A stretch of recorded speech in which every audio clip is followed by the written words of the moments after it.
क्या होता है? देखो क्या है, इंश्योरेंस पहले समझो। इंश्योरेंस तीन तरह के होते हैं। एक तो होता है लाइफ इंश्योरेंस, एक होता है जनरल इंश्योरेंस और एक होता है री इंश्योरेंस।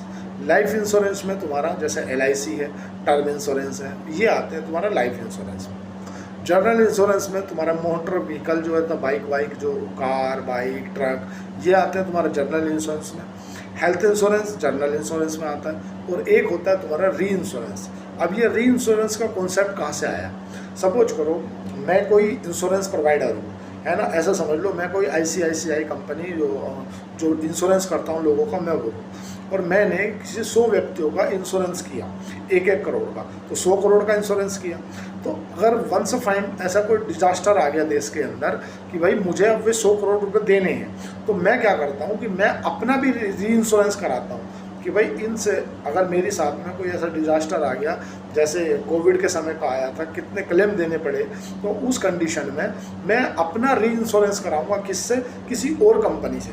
मतलब मैं किसी और को डायरेक्ट लोगों को कम इंश्योरेंस दे रहा हूँ और मैं अपना इंश्योरेंस किससे करा रहा हूँ? किसी बड़ी कंपनी से। तो उसे क्या बोलेंगे? हम री इंश्योरेंस बोलेंगे।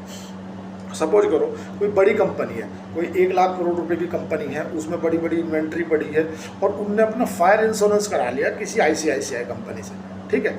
अब वो एक दिन शॉर्ट सर्किट हुआ और वो पूरी की पूरी इन्वेंट्री जलकर राख हो गई, तो वो तो बर्बाद हो जाएगी ना ICICI। तो वो क्या करती है? अपना री इंश्योरेंस कराती है कि भाई अगर इन केस मेरे साथ में इतनी बड़ी कोई पॉलिसी आ गई जो मैं मतलब मेरे ऊपर मेरे over of out of control है, तो उस स्थिति में आप पैसा दोगे। इंश्योरेंस का कॉन्सेप्ट आया कहाँ से? इंश्योरेंस का कॉन्सेप्ट केवल सिंपल है, आप ये समझ लो, इंश्योरेंस कुछ भी नहीं है। इंश्योरेंस केवल इतनी सी बात है कि आपकी जिस वस्तु का नुकसान हो गया है उसकी भरपाई की जा सके। इंश्योरेंस ये है।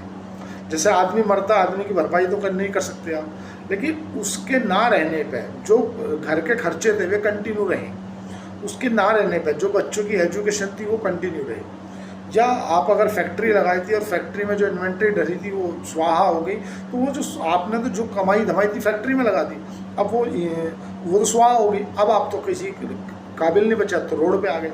उस कंडीशन में आप इंश्योरेंस कराते हो कि भाई जितने की इन्वेंट्री थी उतना अगर मिल गया तो मैं उसको फिर से रिवर्ट कर सकता हूँ, फिर से अपनी कंपनी को खड़ा कर सकता हूँ। और मैं मतलब जहाँ तक मैं इंश्योरेंस को समझता हूँ, मेरा उद्देश्य केवल आप लोगों को ना इंश्योरेंस में खरीदवाना नहीं है। मेरा उद्देश्य केवल ये है कि आप फाइनेंस को लेकर समझो, आप इंश्योरेंस की महत्वता को समझो।